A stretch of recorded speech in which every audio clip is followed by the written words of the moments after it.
Welcome to the Lexington Public Library's Tales from the Kentucky Room podcast, where we discuss everything Lexington and Fayette County history. I'm Mariam, and in each episode of this podcast, we will feature a guest that will share a piece of local history. So thank you for tuning in and enjoy.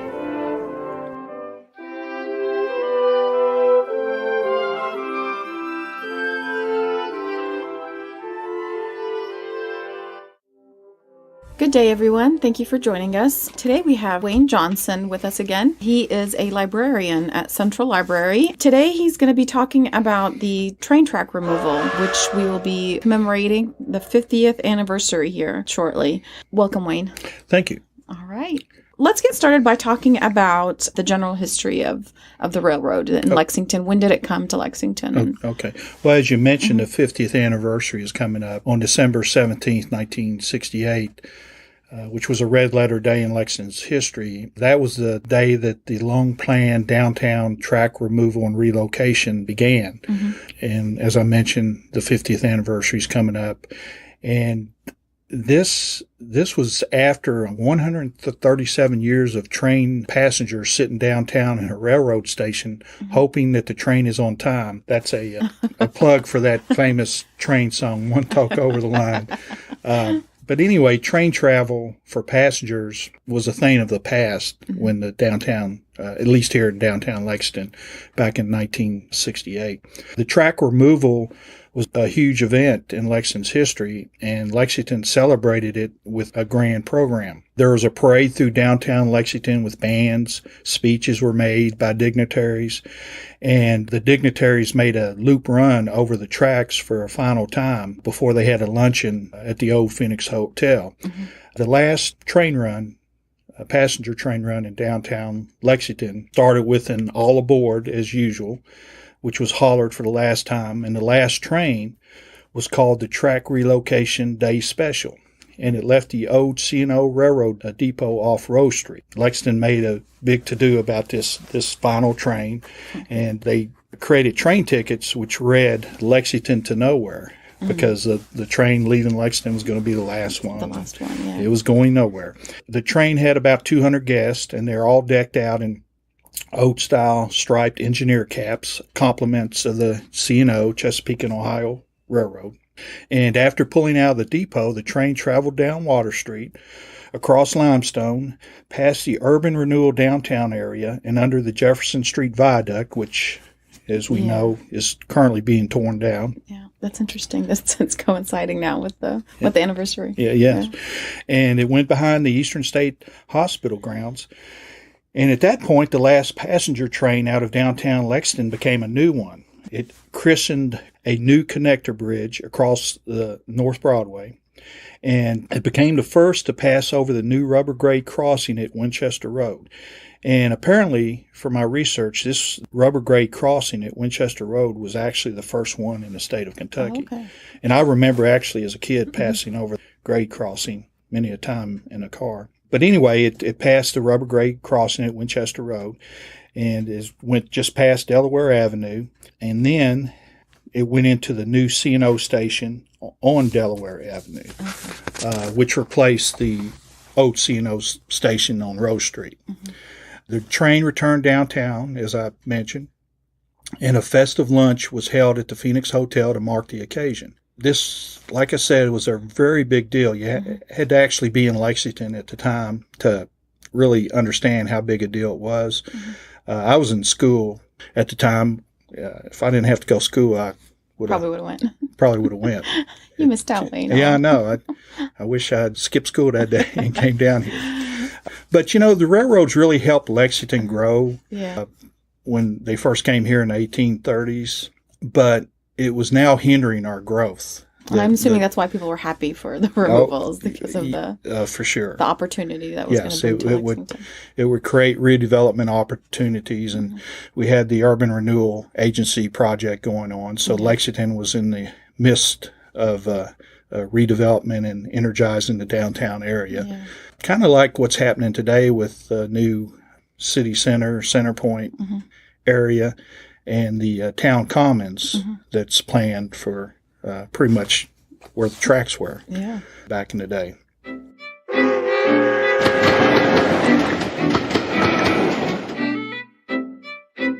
But, we mentioned the history of the railroad in Lexington.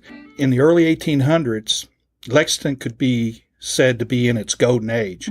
We were considered the Athens of the West. We were noted not only for our culture and education, with Transylvania being one of the preeminent schools in the country, but we were also abundant with trade, manufacturing, and commerce.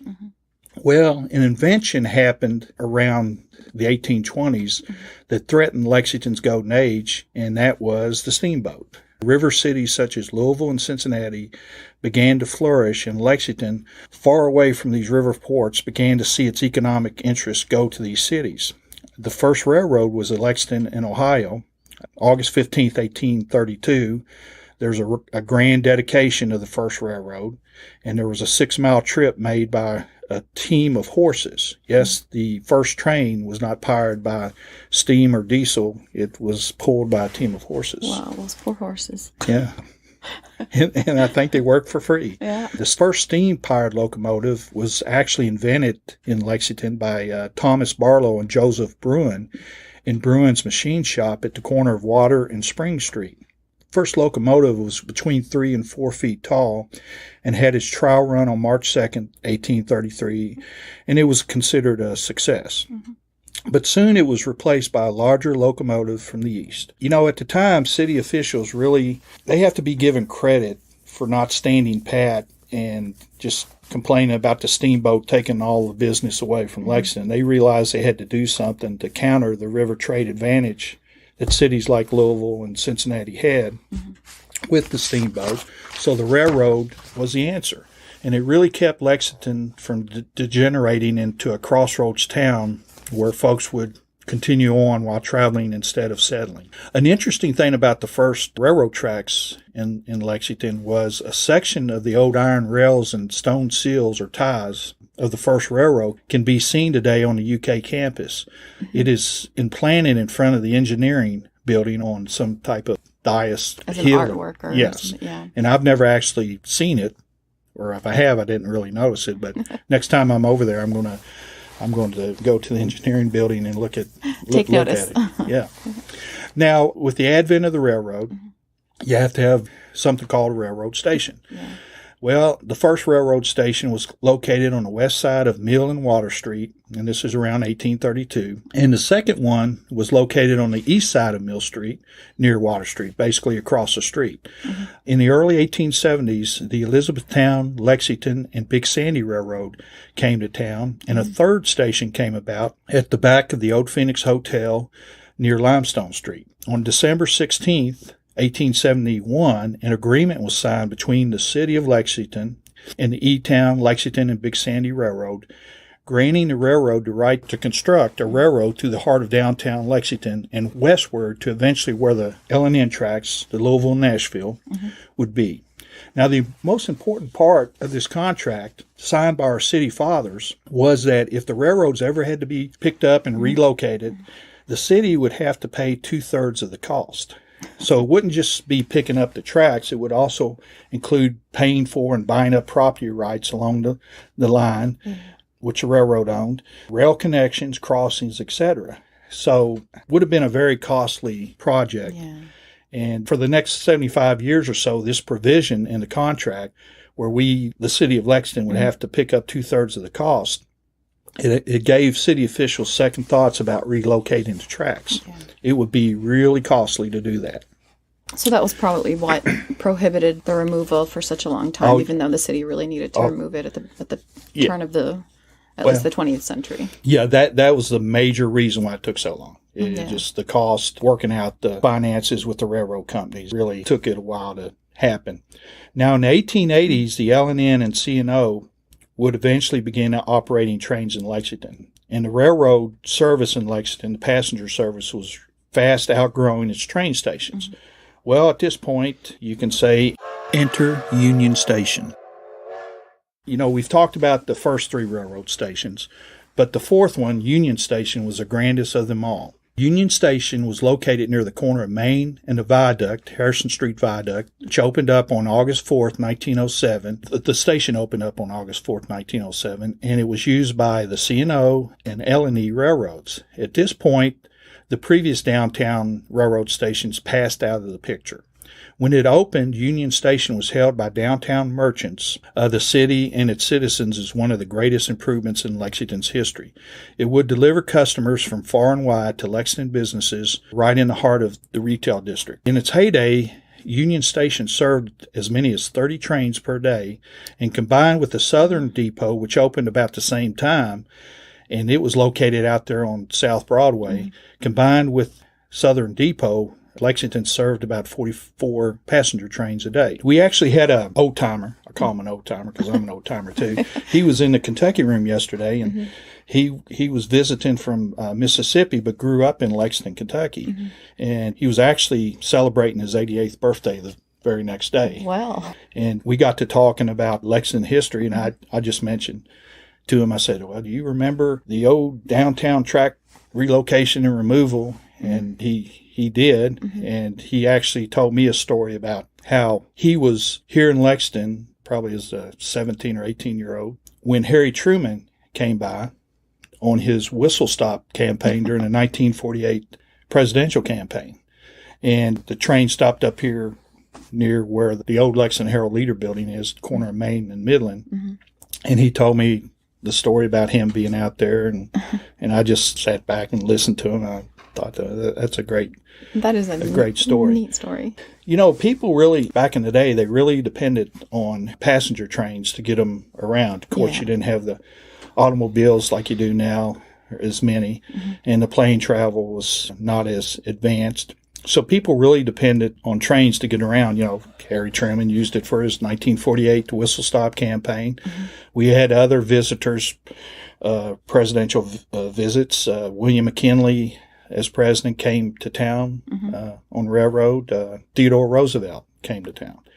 And, even normal people use the passenger trains to come into Lexington. People shopping, famous people like presidents of the United States, and even entertainers. Judy Garland, who was known to usually travel by house, came to Lexington in 1953 and traveled by train. Oh. And they met her. Lexington. Yeah. That's nice. And she decided house travel wasn't for her, so she used the train. And she was here for a pre-Kentucky Derby festival. Oh, okay. And they had a big celebration for her at the Union Station when she got in. So that's how people traveled back in those days.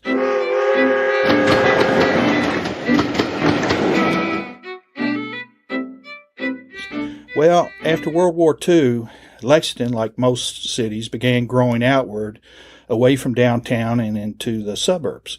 As I mentioned, more cars and trucks, airplanes, gave people more travel options and alternatives. By 1957, Union Station had outgrown the passenger service it provided. I think at that time, the only train that was running was the George Washington C&O, which went both west and east.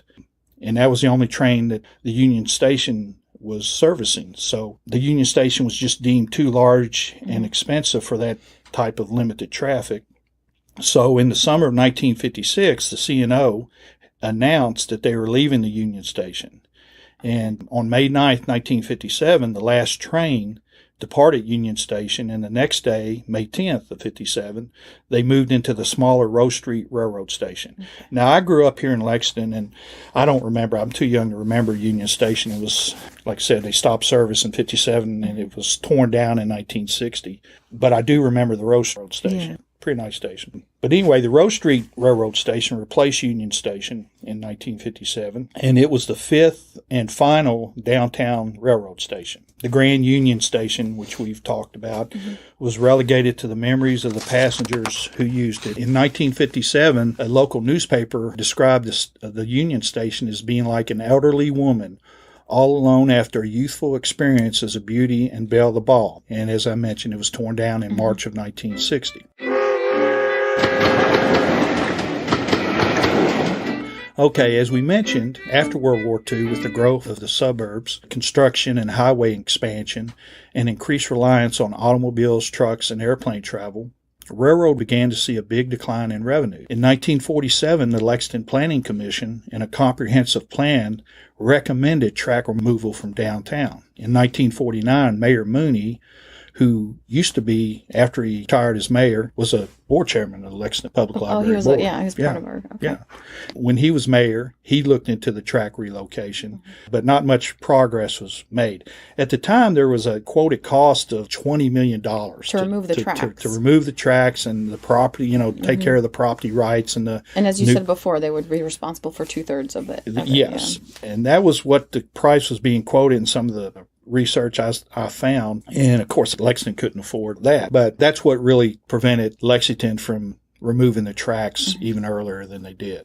And plus, they had to work out negotiations with the railroads, the L&N and the C&O, because it was their tracks. Yeah. So, but anyway, in 1952, a man by the name of Fred Fugazi became Lexington's mayor, and he really began an intense exploration into getting the downtown tracks removed. The tracks at the time were looked upon as like the Great Wall of China. It was hindering Lexington's development, and the only way to counter that is get rid of the tracks. Yeah. But like I said, the cost and all the other things that needed to be taken care of just hindered that decision. Yeah.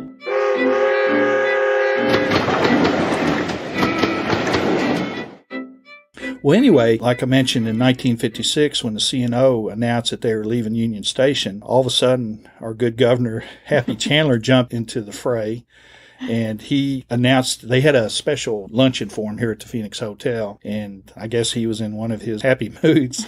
And he announced he was supporting Lexington and getting the tracks removed. And this really helped Fred Fugazi and the city officials negotiate with the railroads when you have that kind of support, powerful support. Happy Chandler was a very powerful politician.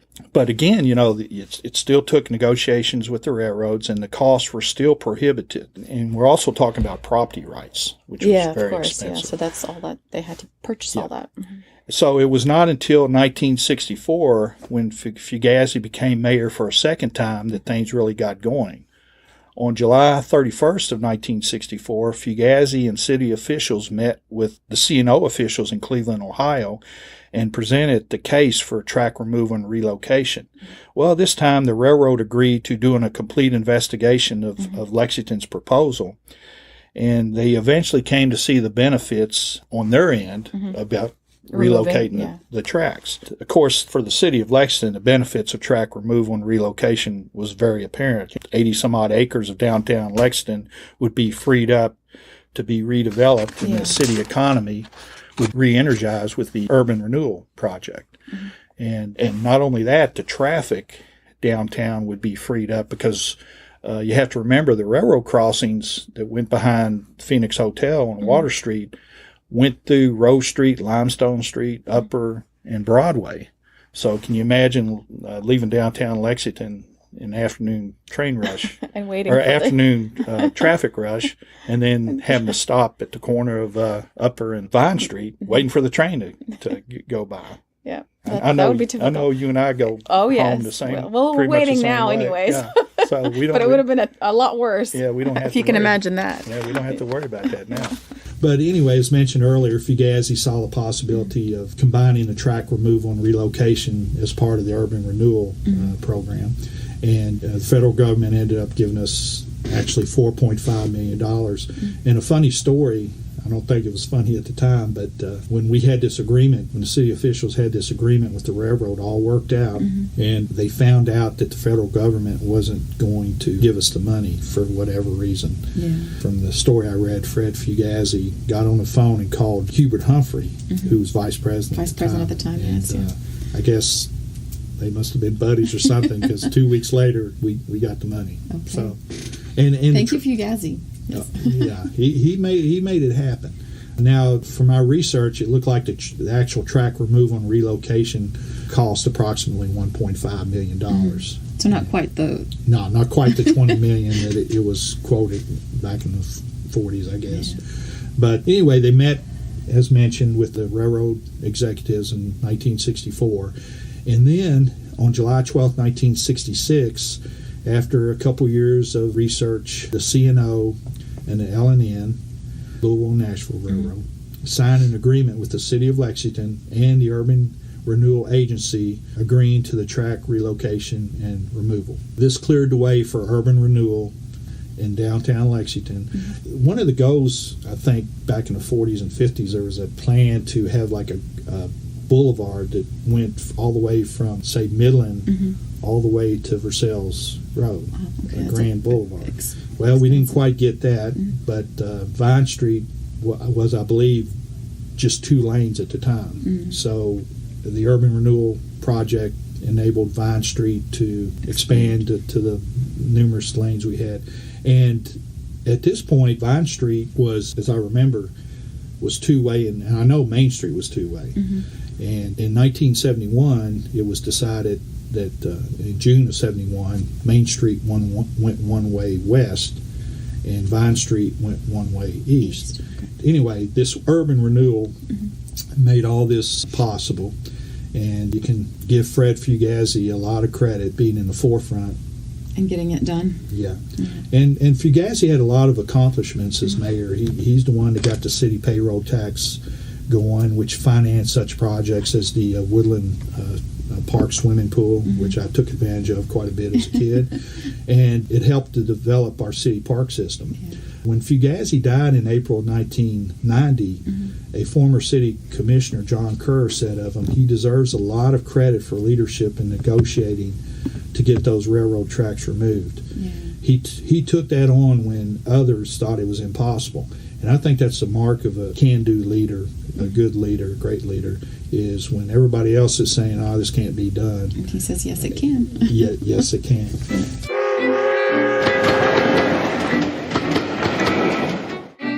I want to close this podcast with an editorial from the Lexington Leader on December 18th, 1968, which I think describes how important it was for the railroad tracks to go away from downtown Lexington.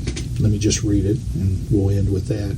The editorial went as follows. The railroad tracks downtown, which have acted as a Chinese wall in curbing business development on Lexington's south side, are coming out, and with it, we hope, many of the problems which have been created in our community's central shopping district. Lexington Mayor Charles Wiley and the 4 city commissioners are to be congratulated for seeing the plan through, although the lion's share of the credit rightly belongs to former mayor and now city commissioner Fred Fugazi. More than a decade has gone by since Mayor Fugazi first proposed the track removal program, and it took him 2 terms as mayor, and the mayor cannot succeed himself back in those days. Before the program won the attention of the federal government as part of Lexington's urban renewal project. Without Mr. Fugazi's driving energy behind the program, the tracks would still remain downtown. With the removal of the tracks to the center of town, 9 downtown grade crossings will be eliminated. Not only should this produce smoother streets downtown, but it should also eliminate many of the time-killing delays for hundreds of motorists who daily get caught by one of the trains going through the city. Beyond the improvement of the traffic, the elimination of the railroad tracks should allow for the development of Vine Street and the broadening of the inner city to the south of Main Street. The Lexington of tomorrow will be built on much of the land which now is included in the 82 acres marked for urban renewal. To be sure, the relocation of the railroad tracks is not perfect, for it likely will create tremendous traffic problems on the Winchester Road whenever trains cross that busy thoroughfare during peak rush hours. An underpass or an overpass will have to be built there someday regardless of the cost. Now, they eventually ended up doing an overpass on Broadway due to this traffic on the Southern Railway, but they never built an overpass on Winchester Road. But they don't have passenger service over there. It's mostly cargo. Amtrak. Passenger service in Lexington ended in 1971 with the last George Washington train leave Delaware Avenue Depot because Amtrak took over passenger service. And although they looked at providing service in Lexington, Kentucky, it never has come about. So our passenger train service ended in May of 1971. Okay. But anyway, to conclude this editorial, the Lexington Leader salutes the city officials and particularly Commissioner Fugazi for carrying the track removal program to its present stage. We know it will be a program to benefit all Lexingtonians, and I think it has. Yeah. Well, this is interesting, considering all the changes happening downtown with the town branch and and some of the removal of the bridges, and sometimes change hurts. Yeah, this makes the town branch possible. Yeah. And it's interesting that the thing that they were wanting to do, having that boulevard from Midland to Versailles Road, almost suits what the town commons is going to be, a trail. Yeah. Yeah. So. Yeah. And this urban renewal, it's interesting that this struggle is happening until now, even with the history and all that's been going on. So, well, growing up here in Lexington, when the Centerpoint project kind of hit that snafu there for a while, and it kind of reminded me of the urban renewal days. I didn't think it would take 10 years to get Centerpoint going. Yes, I still call it Centerpoint. I've decided to call it Centerpoint for 10 years, and then I'll call it City Center, because that's how long we've had to wait. But, let me just say this also, that we all live in this town, and we all benefit from all the advantages of living in a great city like Lexington, Kentucky. But it's people like Fred Fugazi, but these people played a big part in getting Lexington to where it is now, and the baton has been handed over to our new mayor, and I'm sure she'll continue it. But a lot of people have played a big part in Lexington, and it's in our history, and they're to be commended for it. Well, thank you for sharing that bit of history so that people know the history and know where we came from, and hopefully that'll get us a little more excited about where we're going. So thank you, Wayne. You're welcome. Thanks for listening to Tales from the Kentucky Room, a podcast brought to you by the Central Library's Kentucky Room staff at the Lexington Public Library. If you enjoyed listening, please take a minute to subscribe, rate, and review the podcast on Apple Podcasts and Stitcher. If you have any questions about local history or genealogy research, you can visit us in the Kentucky Room to use our collection and newspaper microfilm. Or you can email us at elibrarian@lexpublib.org. That's elibrarian@lexpublib.org. I'm Mariam, and we'll be back with another trip down Lexington's memory lane.